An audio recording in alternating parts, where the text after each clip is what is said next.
Howdy all, grab yourselves a beer. It's time for some Path of Exile discussion. And with Legion starting in 20 minutes, I thought I would quickly re-update my guide on how to get a 6-link very early in a league. 6-link is a powerful character upgrade that you'll get, but they're an extremely rare drop. You'll get one about once every 1,000 maps that you run, in my estimate, i.e. very, very, very rare. They're a powerful boost to your character when you get one, but because they vendor for a Divine Orb, there's always demand for them from crafters as well as from people that want to actually equip them. They're too expensive to acquire directly early from just by trading from other players that have had them drop for them. They're also too expensive to craft early, and generally speaking, it's pretty wasteful to use fusing orbs to craft 6 links on an item that is not something you anticipate wearing for a long period of time. So, for instance, if you get an ambush charge while you're leveling, and it's the best armor you've got when you're starting in maps, you're not going to want to 6-link it. You will want to 4-link it. You might even decide to 5-link it, but you don't want to go ahead and 6-link it. You might accidentally 6-link it while you're trying to 5-link it, in which case, great, use that. But crafting them yourself is, generally speaking, pretty wasteful. The main sources for them are divination cards early in the league. And I want to go through these and give a bit of a sense as to how viable each of them is. So if you bring up the Path of Exile wiki, as you can see here, you can jump to, you can just do a quick search for 6-link, and it'll show you all of the 11 divination cards that exist. First up, I want to talk about Emperor of Purity, because this unfortunately is not going to be something you're going to want to be searching for anymore.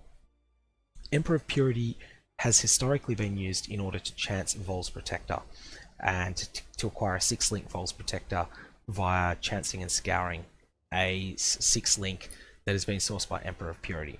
However, this card is considerably rarer than the Tabula Rasa cards that I'll get to later, and because it's item level 60, it's quite limited in what it can roll. It is no longer possible to chance this into Vol's Protector, because that's being overhauled with the Legion expansion. So for this item, I'm going to dissuade searching for Emperor of Purity. First up, we have Humility and its new counterpart Vanity, which is being launched in Legion. We don't know anything about where Vanity drops. Vanity will give you a Tabula Rasa, except that Tabula is corrupted, and the artwork is an exact play on Humility. My personal prediction is that Vanity will drop from the Vaal side areas inside Aqueduct and Blood Aqueduct, and also from Corrupted Channel and Waterways maps, but that is just my prediction. That's not something we'll know until a few hours into the league. Humility is a divination card that drops in 4 places: Channel, Aqueduct, Blood Aqueduct, and Waterways. Some people decide to farm for it in the Aqueduct zone in Act 4, or in the Blood Aqueduct in Act 9. I generally dissuade doing this. The reason being that whilst Tabula Rasa is a powerful boost to your character's offensive power, there is a very real drawback to spending a lot of time in Blood Aqueduct, and that is the opportunity cost of not spending that time farming alchemy orbed channels later on in the game. Channels just drop so much more loot than the Blood Aqueduct and give you so much more XP that I would personally prefer to sprint through the main campaign, and then when you get to maps, if you want to farm a Humility, which is a perfectly viable thing to do, do it in the channel map and use alchemy orbs on your maps. If you set up your atlas so that the first tier 4 map you unlock is channel, you'll be able to certainly sustain your channels, because any tier 4 that they drop will be a channel. And if you're not sustaining them, and you're capable of running an Apex of Sacrifice, that is the Atzari area, then you will be absolutely flooded with channel drops if channel is your only tier 4 completed on the Atlas. So targeting Humility early is viable, but I think it's best not to do it in the Blood Aqueduct, but to do it in early tier maps. As for hardcore players, however, I can certainly understand hardcore players deciding to go for the Blood Aqueduct just because it's so much safer. If that's you, by all means, grab yourself, work on farming a tabula rasa in Act 9, and also work on gaining a large amount of levels before you get to the more dangerous bosses that appear in Act 10. So there is Valenta, who is, in my opinion, one of the most dangerous bosses in the game, although she is a side boss that you can come back to many levels later. There is Merciless Azaro, who is quite dangerous for hardcore players, and of course there is Katava. So before doing those, it does help for hardcore players to have a sizable amount of extra character levels, and you can get those by farming Humility in the Blood Aqueduct. Humility doesn't have any defensive abilities, but by virtue of getting so much offense in your chest, you can then fill out your resist and life elsewhere. I have a couple of weapon-specific ones next. We have the Warlord, which is a divination card for a Coronal Maul. This only drops in the Arsenal map. Arsenal is a map that's fairly high tier, and so for that reason, this can be a challenging set to combine early in the league. It's certainly viable, and if you're wanting to use a two-handed maul, it's probably worth your while considering this, but you're probably not going to loot all of the 6 copies yourself. You'll be trading for them with other players, and that's fine. Bowyer's Dream is drops only from the boss of the Ashen Wood map, and is a pretty rare drop. It drops a Harbinger Bow, one of the best bases, with item level 91 and 6 links. Very solid, very solid bow, and a starting point for crafting of superior weapons. So it's a viable option to farm. Next up we have the Porcupine. This hasn't aged well. This was another one that was used primarily for chancing Quill Rain, and the item level 50 puts some pretty stiff limitations on how good the items that you roll with this can be.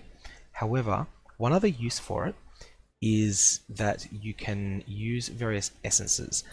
If you're looking for a bow to use the skill Elemental Hit with, or to use the skill Caustic Arrow with, there are essences that will give +2 to those skills. So for instance, an essence of Rage that is Shrieking or Deafening will provide +2 to fire skills.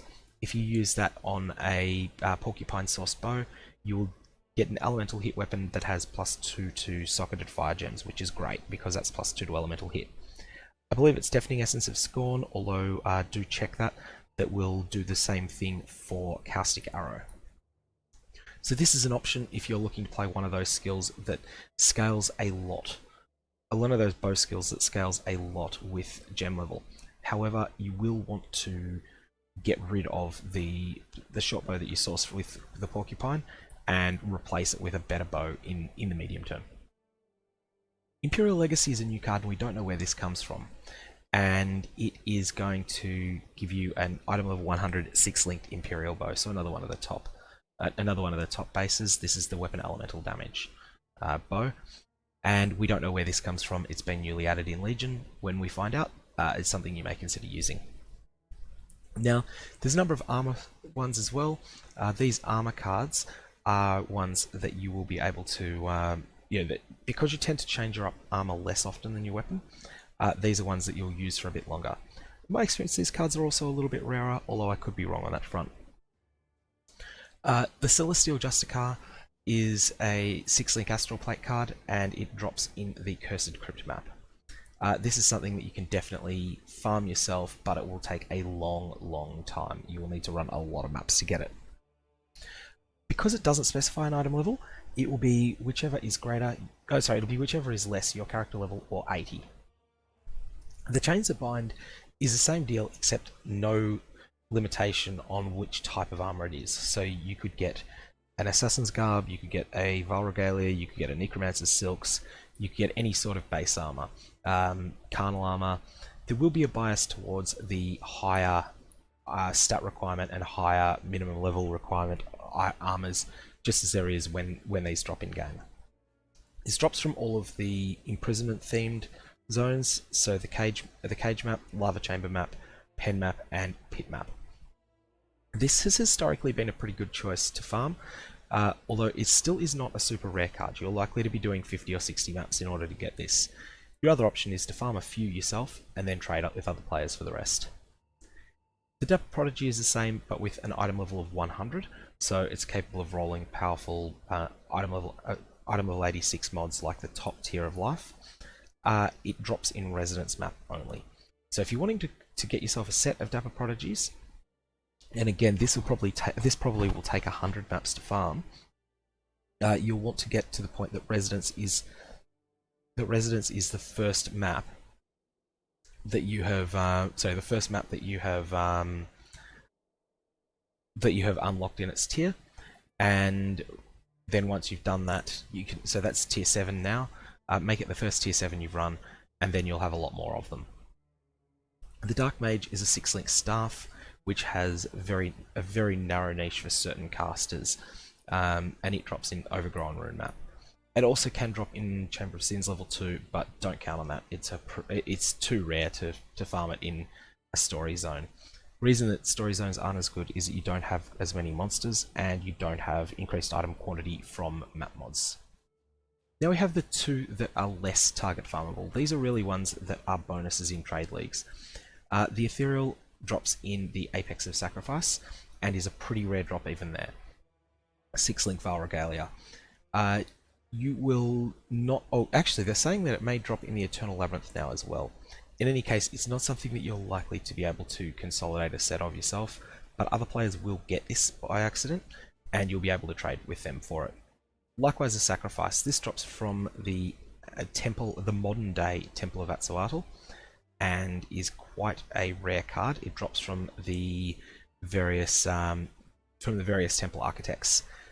You'll be able to you'll only be able to consolidate a set of this by trade. I've killed probably 150, 200 of the temple architects over the last couple of leagues, and I've only had one of these cards drop. However, it certainly can drop, and is an option to look for. Anyways, those are my various strategies for getting a 6-link early in the league. As I say, it's all about divination cards, and the ones that are worth target farming. Keep in mind that the more powerful the item has the potential to be, the rarer the divination cards tend to be, and also the more power that the item has the potential to be, the higher level zone that they will drop in. Anyways, I'm hoping that the new Vanity card is target farmable, but we'll find out on that. If you've got any questions, fire away below.